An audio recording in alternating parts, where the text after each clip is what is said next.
I've lived on this property long enough to recognize when something feels wrong. That creek behind my house isn't just scenery, it's part of the land. It runs quietly through my backyard, exactly where the property survey says it should be. No easements, no shared access, just nature untouched. So when I woke up to the sound of engines and metal clanking, I knew immediately this wasn't normal.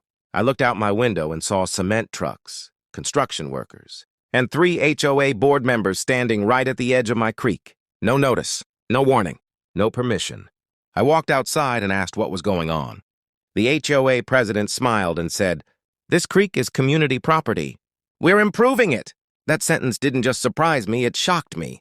I told her she was wrong. I showed her the property survey on my phone. She barely looked at it. She shrugged and said, "Water belongs to everyone." That was the moment I realized this wasn't a misunderstanding. It was a power grab.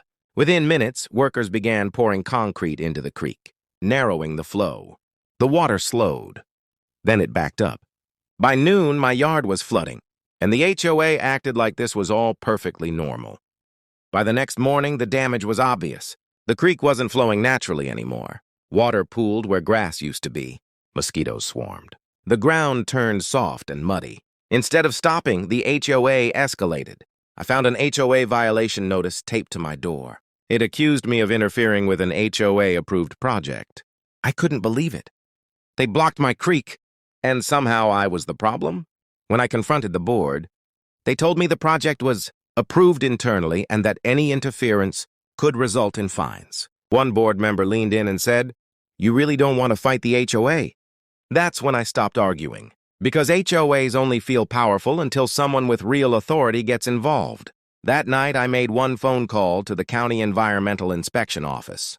I explained everything. The creek, the concrete, the flooding. There was a long pause. Then the inspector said, "We'll take a look." 2 days later, inspectors arrived. Unmarked trucks, clipboards, measuring tools. The HOA board rushed out like they had nothing to hide. The inspector asked one simple question. Who authorized construction in this waterway? The HOA president proudly raised her hand. That confidence disappeared fast. The inspectors explained that altering a natural creek, even partially, can trigger state and federal environmental laws. Blocking water flow can cause land to be reclassified as protected wetland. Measurements were taken. Photos snapped. One inspector quietly said to me, "This should never have happened." Before leaving, they issued a stop work order. Construction shut down immediately. The HOA stood there in silence. Within a week, the HOA received multiple citations: environmental violations, unauthorized land alteration, waterway obstruction. The entire neighborhood was placed under wetland impact review. That meant no new construction, no landscaping changes, no drainage work. Homeowners were furious.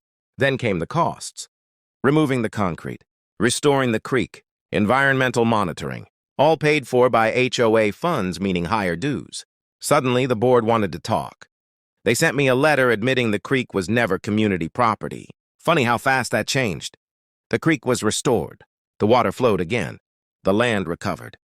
The HOA didn't. Board members resigned one by one. At the next HOA meeting, homeowners demanded accountability. Within months, the entire board was replaced, all because they tried to take land they didn't own. They thought concrete would give them control. Instead, it exposed them, because HOAs only have power until the law shows up.